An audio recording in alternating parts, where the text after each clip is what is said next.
Isa naming kasamahan dati, hindi ko na po babanggitin kung sino, at alam ko naman po kung alam nyo kung sino yun.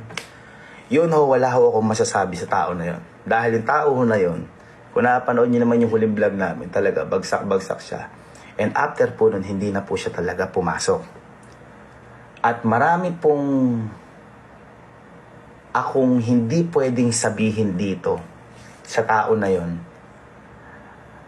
Ako po ang nagpaalis sa tao din na yun, kaya gusto ko po ako na lang po yung sisihin nyo. Kasi kapag nagpaliwanag po ako, ayoko pong makasira ng tao dahil may pinagsamahan po kami ng tao na yun. Alam niyo na po kung sino yun. Again, hindi ko po kayang sabihin dito dahil masisira po yung tao na yun.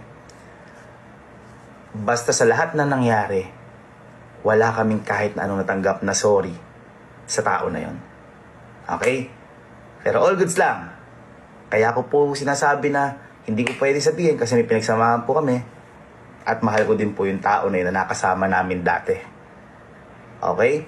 At lahat po ng kwento na yan, na sinasabi ko, alam po lahat ni Kojak yan. Kaya, siguro, kapag nagkwento na lang yung tao na yun, tsaka na lang kami sasagot kung ano yung totoo at tsaka tama. Kasi lahat po na sinasabi namin, meron po kaming ebidensya. Grabe na may 100k! Ayun. Meron po kami lahat na ebidensya. Again, ako po yung nagpaalis sa tao na yun. And happy kami dahil ginawa namin yun. At buti na lang ginawa namin yun dahil nakita namin yung tunay na motibo. Okay? So, okay po tayo. Actually, ang pinaka nalulungkot dito ay si Kalo. Kasi siya yung nagpasok sa dalawa kasi kaklase nga po nila yan. Ako, never namin sila pinilit sa lahat.